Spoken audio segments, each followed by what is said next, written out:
सभी भैयाओं को प्रणाम। आज हम हिंदी विषय की पाठ्य पुस्तक क्षितिज भाग 1 की काव्यखंड का अंतिम पाठ राजेश जोशी की कविता बच्चे काम पर जा रहे हैं। इस कविता का अध्ययन करने वाले हैं। इससे पूर्व कवि राजेश जोशी का जीवन परिचय इस प्रकार है। राजेश जोशी का जन्म सन 1946 में मध्य प्रदेश के नरसिंहगढ़ जिले में हुआ। उन्होंने शिक्षा पूरी करने के बाद पत्रकारिता शुरू की और कुछ सालों तक अध्यापन किया। राजेश जोशी ने कविताओं के अलावा कहानियाँ, नाटक, लेख और टिप्पणियाँ भी लिखी। साथ ही उन्होंने कुछ नाट्य रूपांतर भी किए हैं।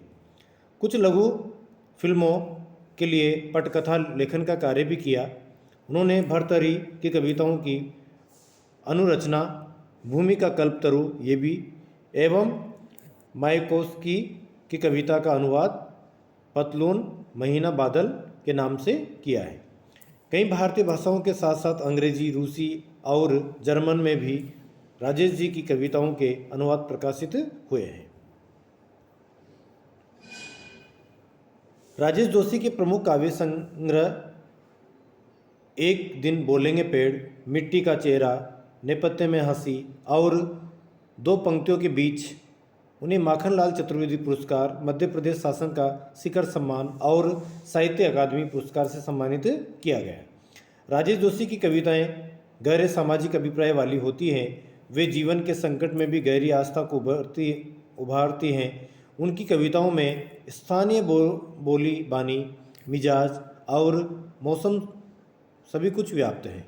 उनके काव्यलोक में आत्मीयता और लयात्मकता है तथा मनुष्यता को बचाए रखने का एक निरंतर संघर्ष भी है। दुनिया के नष्ट होने का खतरा राजेश जोशी को जितना प्रबल दिखाई देता है, उतना ही वे जीवन की संभावनाओं की खोज के लिए बेचैन दिखाई देते हैं।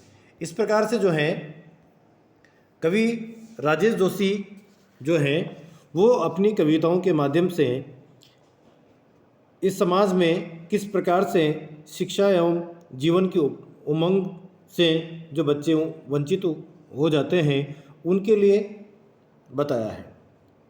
ठीक है, तो ये जहाँ पर ये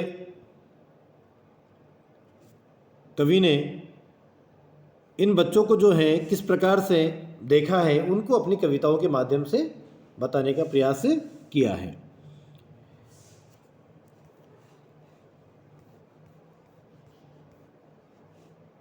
इस कविता का जो है कुछ पाठ परिचय। प्रस्तुत कविता में बच्चों से बचपन छीन लिए जाने की पीड़ा व्यक्त हुई है। कवि ने उस सामाजिक आर्थिक विडंबना की ओर इशारा किया है जिसमें कुछ बच्चे खेल, शिक्षा और जीवन की उमंग से वंचित हैं।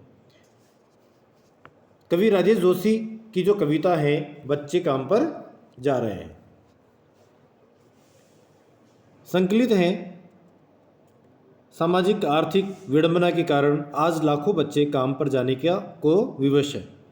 काम पर जाने वाले बच्चों से उनके बचपन छीन लिया जाता है। वे बच्चे खेल, शिक्षा, जीवन की उमंग से वंचित हो जाते हैं।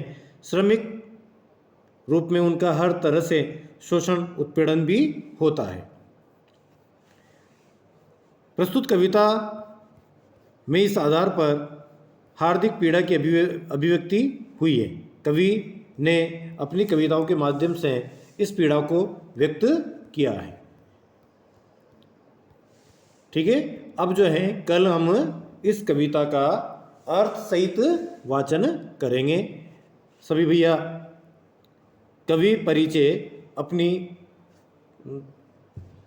गृह कार्य मूल्यांकन वाली जो कॉपी है उसमें नोट करेंगे और याद करेंगे। धन्यवाद।